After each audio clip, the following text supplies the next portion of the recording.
তাকিয়াটাকে কোলের ওপর টেনে নিয়ে আরো জমিয়ে বসে ঝুঁকে পড়ে তারিণী খুড়ো তার গল্প আরম্ভ করলেন। আমার তখন 23 বছর বয়স, তবে একটা দেখো না ফ্রেঞ্চ কাট গোছে দাঁড়িয়ে রেখেছিলাম বলে মনে হতো 33। 42 সালের কথা বলছি। তখন যুদ্ধ চলছে পুরো দমে। কলকাতার রাস্তাঘাটে খাঁকি পরা জিআই সেনা ঘোরাফেরা করছে। শহরের চেহারাটাই পাল্টে গেছে। জোড়া জোড়া মার্কিন মিলিটারি পুলিশ জরুরিতে টহল দিয়ে ফেরে। তাদের জামার আস্তিনের কুমিরের উপরে লেখা এনওটি। সিনেমা হাউস গুলো খালি পড়ে থাকে না কখনো। ম্যাটিনি, ইভিনিং, নাইট, 3টে হাউসফুল। সব ছবি হিট। সে দেশি হোক আর বিলেতি হোক। আমাদের টলিউডের স্টুডিও গুলো ভং ভং করছে। কুইক মানির লোভে রোজই টাকাওয়ালা নতুন নতুন প্রডিউসার আসছে। তারা জানে ছবি একবার লেগে গেলে কোন ব্যবসাতে চটজলদি এত লাভ হয় না। আমার মেজো মামার এক সহপাঠী, নাম পরেশ মুস্তফি, তিনি ভারত মাতা স্টুডিওর মালিক। আমাকে ডেকে পাঠিয়ে যেচে একটা চাকরি দিলেন, প্রোডাকশন ম্যানেজার। কাজটা নিয়ে ফেললে নয়, একটা ছবি হলে পরে সবার সঙ্গে যোগাযোগ রাখা, খরচের হিসেব রাখা, আর্টিস্ট আর কর্মীদের পেমেন্ট করা, এমনকি ছুঁচ থেকে হাতি পর্যন্ত যা কিছু একটা ছবিতে লাগবে সব কিছু জোগাড় করার ভার আমার। তখন বয়স কম, তাছাড়া 2 পয়সা রোজগার হচ্ছে। খাটনি হলেও কাজটা ভালোই লাগছে। সেই সঙ্গে এটাও বলা দরকার যে ভেতরে ভেতরে আমার অভিনয়ের একটি শখ ছিল। আমার চেহারাটা যে এককালে ভালো ছিল সেটা তো তোমাদের বলেইছি। তাছাড়া আমি ছিলাম হলিউডের ছবির পোকা। বাংলা ছবিতে তার অভিনয় হতো না, ওদের রং তামাশা। আমি দেখি পৃথিবীর সব সেরা স্টারের অভিনয়, যাকে দেখে অভিনয় বলেই মনেই হয় না। অবশ্য সেই সঙ্গে ভালো বাংলার পেশাদারি থিয়েটারে বাদ দিই না, কারণ শেষে ভাদুরী, যোগেশ চৌধুরী, মনোরঞ্জন ভট্টাচার্য এরা সব ছিলেন ভাগা ভাগা অভিনেতা। কিন্তু যেচে গিয়ে বলবো আমার একটা পাঠ দিন, তেমন সাহস তখন হয়নি। তবে স্টুডিও পড়ায় থাকলে কোন প্রযোজক বা পরিচালকের চোখে পড়ে গিয়ে সুযোগ যে আসবে না, এমনই বা কে বলতে পারে। একদিন জানতে পারলাম যে আলমগীর ছবি হচ্ছে আমাদের এই ভারত মাতা স্টুডিওতেই, আর স্টুডিওই টাকা ঢালছে সে ছবিতে। বস মুস্তফি সাহেব আমাকে ডেকে সব ডিটেল বললেন। তখনকার নাম করা পরিচালক জগদীশ নস্কর পরিচালনা করবেন। সেরা অভিনেতারা সব অভিনয় করছেন। তবে নাম ভূমিকায় অর্থাৎ আলমগীরের চরিত্রে একটি নতুন লোককে নেওয়া হচ্ছে। এর নাম রমণী মোহন চ্যাটার্জি। সুন্দর চেহারা, উচ্চবংশী ছেলে, অনেক পয়সা। মুস্তির মশাই নিজেই নাকি ছেলেটিকে বিয়ে বাড়িতে দেখে সোজাসুজি অফারটা দেন। এখন ছেলে নাকি এক কথায় রাজি হয়ে যায়। রমণীমোহন চ্যাটার্জির নামটা চেনা চেনা লাগছিল, কেন বুঝতে পারছিলাম না। শেষটা হঠাৎ মনে পড়লো যে শ্যামবাজারের একটা ক্লাবে আমার স্কুলের সহপাঠী ব্রতিন থিয়েটার করে। তার কাছে শুনেছি এই রমণীমোহনের কথা। চেহারা বেশ ভালো, অনেকটা তোর মতো দেখতে, আর অ্যাক্টিংটাও নাকি ভালোই করে বলেছিল ব্রতিন। তবু মনে একটা খটকা ছিল। এই ব্রতিনের সঙ্গে সরাসরি যোগাযোগ করলাম, করে জানলাম যে এই সেই একই রমণী মোহন। বললাম, পারবে তো এটা বড় দায়িত্ব কাঁধে নিতে? ভর্তিন বললে, আদা নুন খেয়ে উঠে পড়ে লেগেছে তো ছোকরা, শখ প্রচন্ড। আর ও একটা আংটি পরে, সেটা নাকি মোগল আমলে ও ঠাকুরদার ছিল, খুব পয়া। আলমগীর সাজলে ওটা আঙুলে পড়বে, আর তাহলে নাকি আর দেখতে হবে। আসলে রমণী আবার টুকটাকে বিশ্বাস করে, পুজো আচ্ছা করে। বড়লোক বাপের একমাত্র ছেলে, আর বুঝতেই তো পারিস, পয়সার জন্য যে করছে তা তো নয়, শখ হয়েছে চিত্র তারকা হবার। পয়লা বৈশাখ মহারতের দিন স্থির হয়েছে। এখন মার্চের মাঝামাঝি, তাই হাতে কিছুটা সময় আছে। ইতিমধ্যে পরিচালক জগদীশ নস্কর একদিন বলে বসলেন, নতুন ছেলেটিকে একবার বাজিয়ে দেখবেন, শুধু চেহারা দিতে হবে না, তাকে ডায়লগ বলতে হবে। তাই অভিনয় ছাড়াও কণ্ঠস্বর, উচ্চারণ ইত্যাদি ভালো হওয়া চাই। আর একমাত্র সেই যখন নতুন, তখন তাকে একবার পরীক্ষা করে দেখা উচিত। এই পরীক্ষায় উতরলে তারপর একটা ক্যামেরা টেস্ট নিলেই চলবে। তো আমারই উপর ভার পড়লো রমণী মোহনকে টেলিফোন করে তারই বাড়িতে একটা অ্যাপয়েন্টমেন্ট করা। রবিবার সকাল 10টায় টাইম ঠিক হলো। আমি আর পরিচালক বসে যাব। টেস্টে পাস করলে পর মুস্তাফির সঙ্গে বাকি কথা হবে। রবিবার এসে পড়লো। জগদীশ নস্কর সময়ানুবর্তিতায় বিশ্বাসী। ঘড়ির কাঁটায় কাঁটায় 10টায় গিয়ে রমণী মোহনের বাড়ির সদর দরজায় বেল টিপলেন।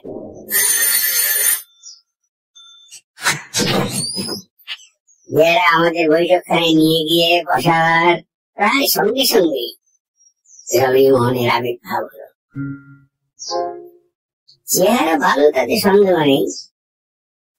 আর এতেও সন্দেহ নেই যে আমার সঙ্গে একটা মিল আছে। দুজনেরই হাইট 6 ফুট, দোহারা চেহারা, ফর্সা রং, চোখা নাক, পাতলা ঠোঁট। আমার তেকোনা দাড়িটার জন্য মিলটা হয়তো অতটা ধরা পড়ে না, কিন্তু আমি জানি দাড়ি বাদ গেলেই পড়বে। পরিচালক মশাই সঙ্গে আলমগীরের ডায়লগ এনেছিলেন, তারই একটা অংশ করতে দিলেন রমণী মোহনকে। সেটা বেশ ভালোই করলো। বললো ওনাকে ভাদুরী মশাইকে গুরু বলে মানে, আর হলিউডের তারকাদের মধ্যে রোনাল্ড কলম্যান। নস্কর মশাই বেশ খুশি। আমাকে বললেন অবিলম্বে দর্জি এনে রমণী মোহনের পোশাকের মাপ নিতে। এই ফাঁকে রমণী মোহন তার আংটিটা দেখিয়ে দিলেন। এটা সত্যি খাসা জিনিস। সোনার আংটির মাঝখানে হিরেকে ঘিরে গোল করে পান্না বসানো। নস্কর মশাই বললেন, আলমগীর গালে হাত দিয়ে বসে থাকলে আংটিটা ক্লোজ আপের সৌন্দর্য অনেক গুণ বাড়িয়ে দেবে। 3 দিন বাদে ক্যামেরা টেস্টেও রমণী মোহন দিব্যি উতরে গেলেন। এরপর একটা দিন ঠিক করে বস মুস্তাফি মশাইকে সঙ্গে নিয়ে রমণী মোহনের বাড়ি গিয়ে তার সঙ্গে চুক্তি সই হয়ে গেল। 50,000 টাকা পাবে রমণী মোহন, আর 5,000 অ্যাডভান্স। তখনকার দিনে একজন নতুন অভিনেতার পক্ষে অঢেল টাকা, আজকে 10 লাখের সমান। পয়লা বৈশাখ মহরত, তাতে কোনো অভিনয়ের ব্যাপার নেই। কিন্তু রমণী মোহনকে মেকআপ নিয়ে কস্টিউম পরে আসতে হবে। এইখানে রমণী মোহন একটি বায়না করলে। সে বললে স্টুডিওর মেকআপ রুম তার জানা আছে, সে অতি রুদ্ধি, তাতে সে মেকআপ করবে না। মেকআপ ম্যান যেন সকাল সকাল তার বাড়িতে চলে আসে, সে বাড়িতে মেকআপ নিয়ে কস্টিউম পরে স্টুডিওতে হাজির হবে। মুস্তাফি মশাই দেখলাম এতে রাজি হয়ে গেলেন, যদিও একজন নবাগতের পক্ষে আবদারটা একটু বাড়াবাড়ি রকমের। বুঝলাম নতুন হিরোকে খুবই পছন্দ হয়েছে পার্থমশাইয়ের। পয়লা বৈশাখ ভারত মাতা স্টুডিওতে আলমগীরের মহরত হয়ে গেল। লোকে এলো কারণ্য, ফিল্ম লাইনে কেউ বাদ যায়নি। খানা পিনার বন্দোবস্ত ছিল। নতুন তারকাকে মুঘল বাদশার মেকআপে দেখে সকলে খুব তারিফ করে গেলেন। ইতিমধ্যে রমণী মোহন নাকি আলমগীরের ডায়লগ পেয়ে গেছে, সবই তার মুখস্থ হয়ে গেছে। আজকাল জুব্বা, পারচুলা, দাড়ি, গোপ, তলোয়ার, নাগরা সব রেডি। প্রথম শুটিং এর তারিখ স্থির হয়েছে 15ই বৈশাখ। এদিকে আমি তখন পুরোদস্তের প্রোডাকশন ম্যানেজারের কাজ করছি, ব্যস্ত খাটছি, কম ফেলার ফাঁক নেই। কিন্তু এতেও যে আপত্তি নেই তার কারণ হলো যে স্টুডিওর পরিবেশে একটা জাদু আছে, এটা স্বীকার করতেই হবে। বিশেষ করে ঐতিহাসিক ছবিতে যারা কাজ করবে, সে অভিনেতা অভিনেত্রী হোক, সাধারণ কর্মী হোক, তাদের সকলেরই মেজাজে যেন একটা আঙুলি ভাব চলে আসে। স্টুডিওর ভেতরে সেট তৈরি হচ্ছে প্রাসাদের।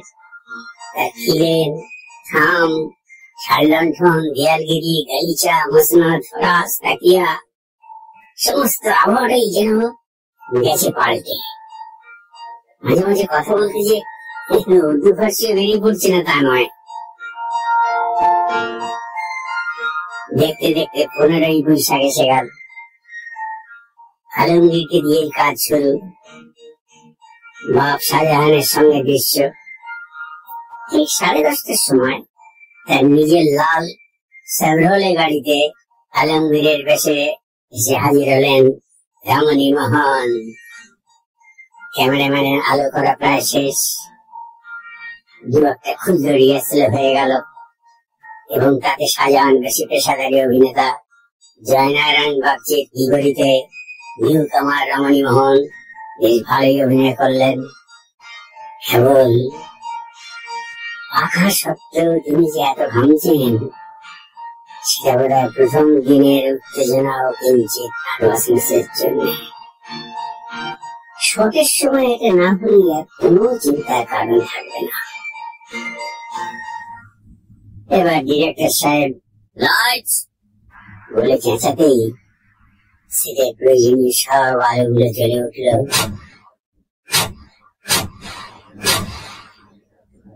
অভিনেতা দুজন তাদের নিজেদের নির্দিষ্ট গণ্ডির মধ্যে হেঁটে চলে দেখে নিলেন যে আলো ঠিক আছে। ঠিক আছে বলছি অবশ্যই বাংলা ছবির কথা ভেবে। প্রাসাদের দেয়ালে চটের তৈরি সেটা বিশাল দূর থেকে বোঝা যাচ্ছে।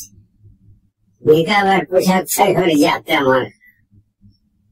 তবে এইটুকু জানি যে রমণী মোহন যদি উতরে যায় তাহলে ছবি হিট হওয়ার সম্ভব। সব রেডি? হাড় দিয়ে প্রশ্ন করলেন পরিচালক জগদীশ নস্কর। নস্কর স্যার হচ্ছেন সেই জাতের পরিচালক যিনি যার যার কাজ তাকে তাকে দিয়ে নিজে পরম নিশ্চিন্ত বোধ করেন। কেবল পরিচালনার সময়টুকুতেও তার ব্যক্তিত্বে একটা পরিবর্তন আসে, তাও সেটা বেশি না। আর এর আরেকটি অভ্যাস হচ্ছে যে ইনি কাজের মধ্যে সামান্যতম ফাঁক পেলেই একটু বসে নেন এবং আরামকে দ্বারা পেলে কখনোই মোড়া বা কাঠের চেয়ারে বসেন না। সবাই রেডি ছিল, কাজেই শট নেওয়ার কোনো বাধা নেই। রমণ মোহন দেখছি ঘেমেই চলেছেন। মেকআপ অ্যাসিস্ট্যান্ট প্রতি 3 মিনিট অন্তর তোয়ালে দিয়ে তার মুখ প্যাড করে দিচ্ছে, কিন্তু তাও ঘামের অন্ত নেই। স্টুডিওতে বৈশাখ মাসে গরম ঠিকই, কিন্তু এখন তো চতুর্দিকে বিরাট বিরাট পাখা চলছে। শটের সময় সেগুলো বন্ধ হয়ে গিয়ে কি অবস্থা হবে। শুটিং এ একটা রেওয়াজ আছে, যে প্রথম দিনের প্রথম শটে একবার উতরে গেলে সবাই হাততালি দেয়। বিশেষ করে নতুন অভিনেতা হলে তো কথাই নেই। অত্যন্ত আক্ষেপ ও নিশ্চয় ব্যাপার যে পরপর 7 বার চেষ্টার পরেও হাততালির সুযোগ এলো না, এবং তার জন্য দায়ী স্বয়ং আলমগীর বাদশাহ। হ্যাঁ যাবো। এই Biru, start sound, lights, camera, action. Bharat Mata studio production, Alamgir, scene 555 take 1। আমি তো আগেই বলেছি আমার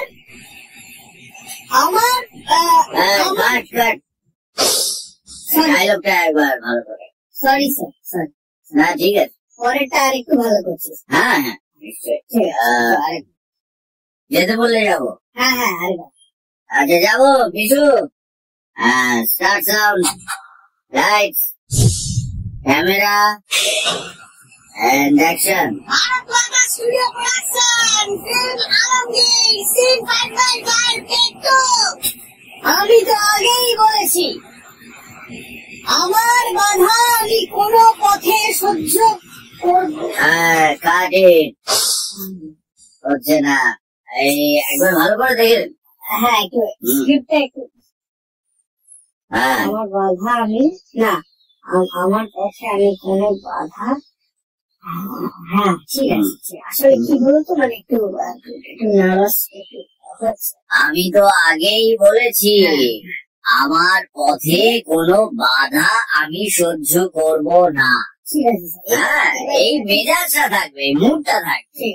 ঠিক আছে, হ্যাঁ Bishu, lights, camera and action. Bharat Mata studio production, Alamgir film, scene 555 take 3। আমি তো আগেই বলেছি আমার সহ্যের পথে আমি কোনো কাটো বলছি, ডায়লগটা তো পরিষ্কার ভাবে বলতে হবে। হ্যাঁ ডায়লগটা মেন তো, এটা পরিষ্কার ভাবে বলতে হবে, এইভাবে তো হবে না। হ্যাঁ আর একটু কনসেন্ট্রেট করে, ঠিক আছে একটু হ্যাঁ দেখতে হবে। হ্যাঁ চলো শেষবারের মতন Bishu, start sound, lights, camera, action. Bharat Mata studio production, film Alamgir, scene 555 take 4।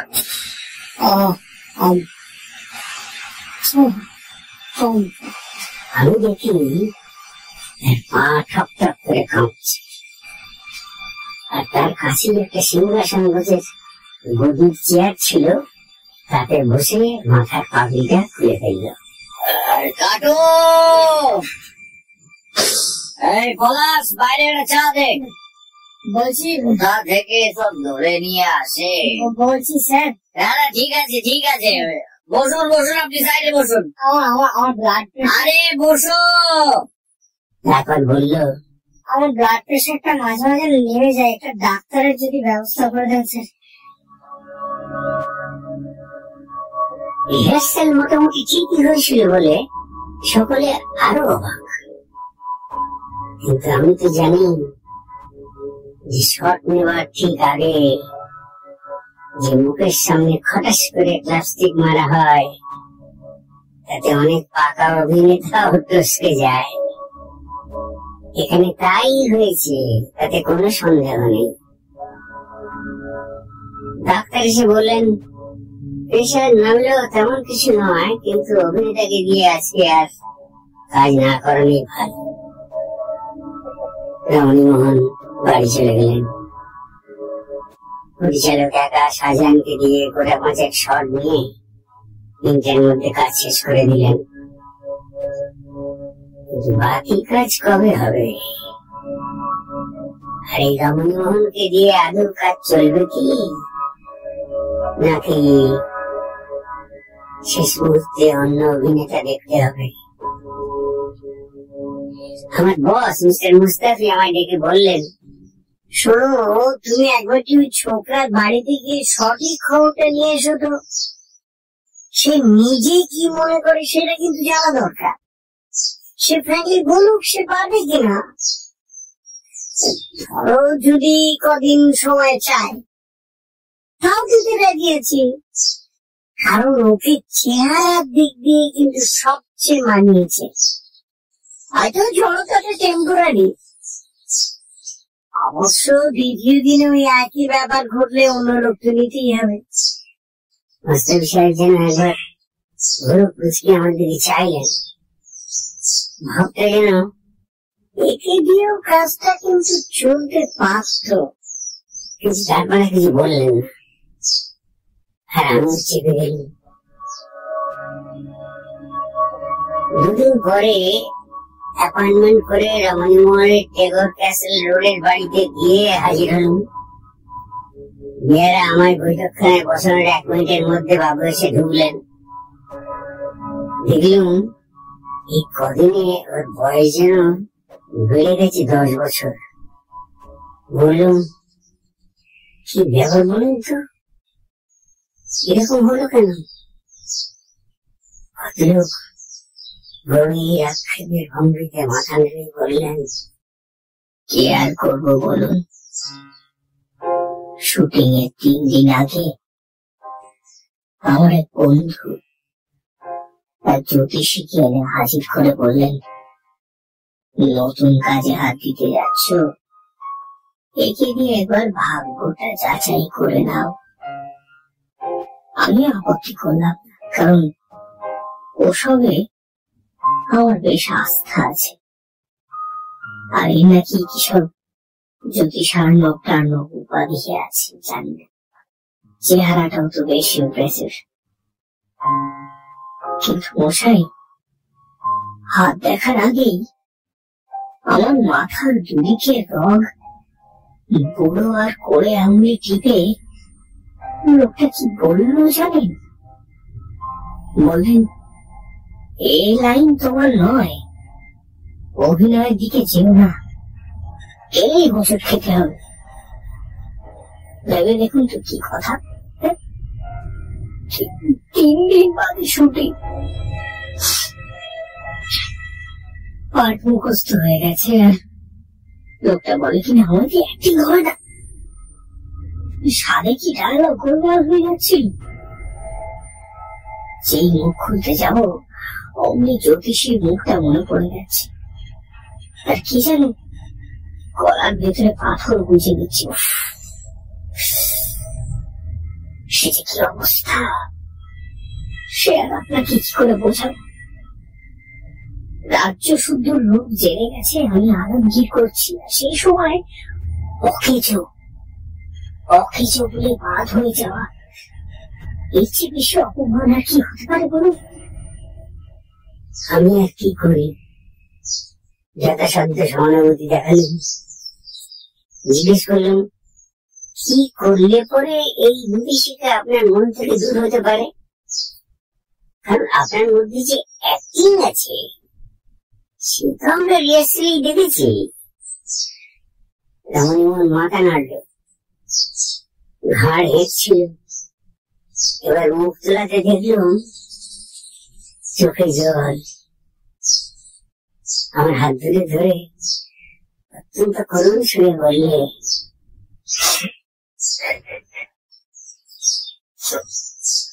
কতদিনের স্বপ্ন,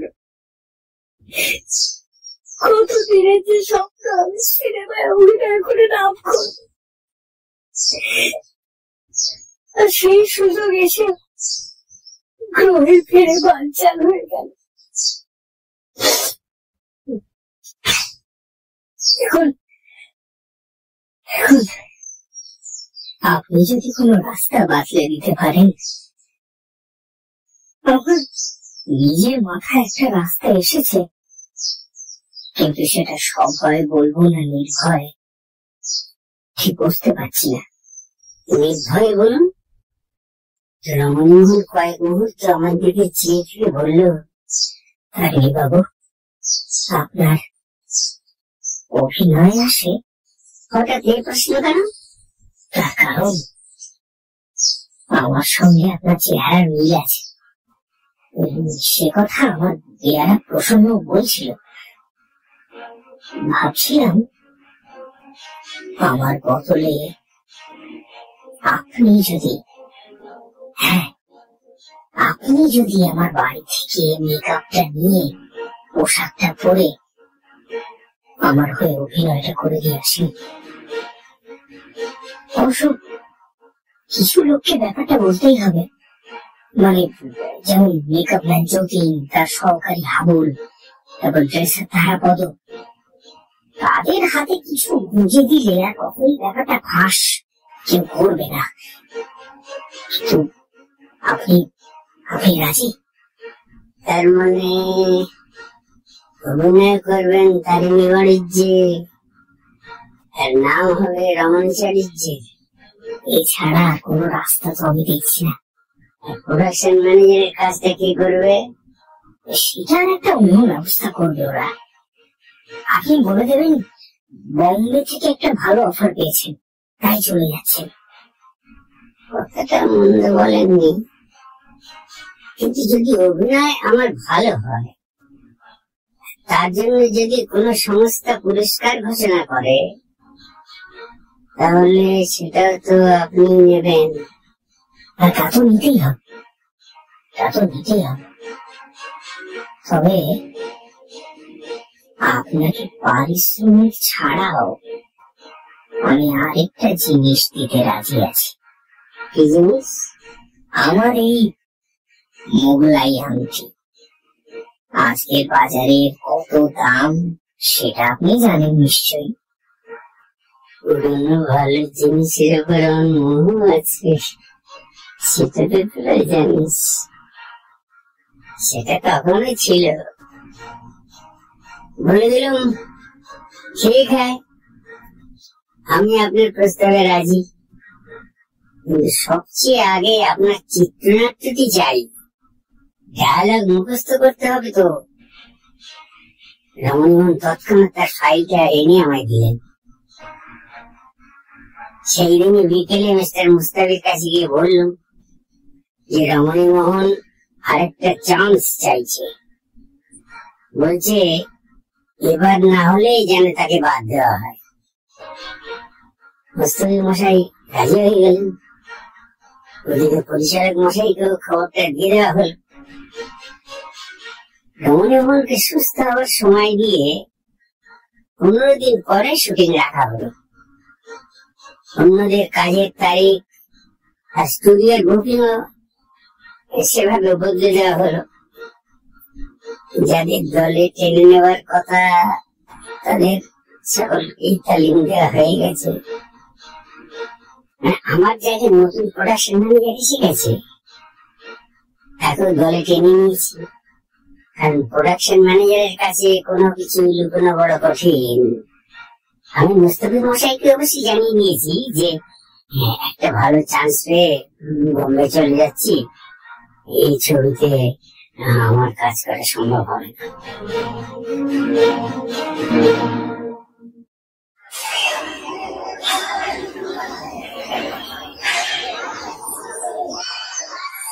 যথারীতি শুটিং এর দিন এসে পড়ল।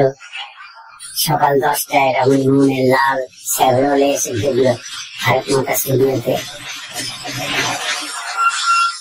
আজকে আলমগীরের বেশে নামলেন তারিণী বাণিজ্যে। কার বাপের সাধ্যি ধরে যে একটা চেঞ্জ হয়ে গেছে, সেই একই দৃশ্য তোলা হবে। সব তৈরি, সবাই তৈরি। বলে চেঁচিয়ে ওঠেন পরিচালক। Lights, camera, action.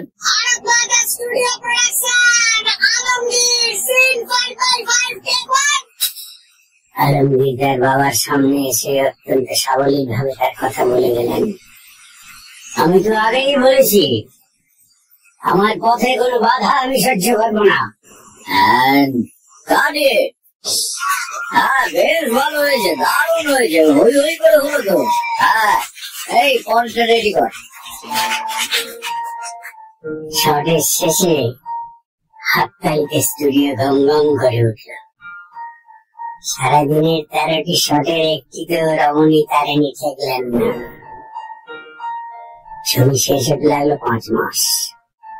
তোরা তখন জন্ম আসেনি, তাই তোদের খবরটা দিতে হচ্ছে যে আলমগীর হয়েছিল সুপার হিট, আর রমণী মোহন বছরের শ্রেষ্ঠ অভিনেতা হিসেবে 3টে সংস্থা থেকে পুরস্কার পেয়েছিলেন। তবে সে তার ক্যারিয়ারের শুরু এবং শেষ এই একটি ছবিতে, কারণ তার গুরু তাকে ফিল্মে অভিনয় করতে বারণ করায় সে প্লাস্টিকের ব্যবসায় চলে যায়। আর আমি হয়তো নিজের নামে ছবিতে একটা চান্স নিতে পারতাম, তখনই উদয়পুরে একটা ভালো চাকরি জুটে গেল। আমার কাছে তখন থেকেই নতুন দেশ দেখাচ্ছে বড় আর কিছু নেই। তাই আর দ্বিধা না করে পাড়ি দিলাম রাজস্থানে। অবশ্যই সেটা আরেক গল্প। তাহলে সেটাও হোক, বললো ডাকলা। সারা কি করে হবে, বললেন তাড়িনি খুঁড়ো। আমি যেটা বলছি সেটা শেষ হোক। আমরা তো অবাক, এই গল্পে আর কি থাকতে পারে? আমি যে দ্বৈত ভূমিকা বা ডবল পাঠ করেছিলাম সেইটি তো তোদের বলা হয়নি, বললেন তারিণী খুঁড়ো। তার ঠোঁটের কোণে মুচকি হাসি। খুঁড়ো, কিরকম কিরকম, বলল ন্যাপলা। আমার বন্ধু ভতিনকে দিয়ে রমণী মোহনকে আমি বলালাম এই নতুন কাজে নামার আগে একবার ভাগ্য গণনা করিয়ে নাও। তখন ভতিনী তো জ্যোতিষার্ণবকে নিয়ে যায় রমণী মোহনের কাছে। কে সেই জ্যোতিষার্ণব? স্বয়ং তারিণী চরণ বাণিজ্য। নিজের হাতে তৈরি মেকআপ, নিজের হাতে লেখা সংলাপ, বাজি মত না হয়ে যায় কোথায়?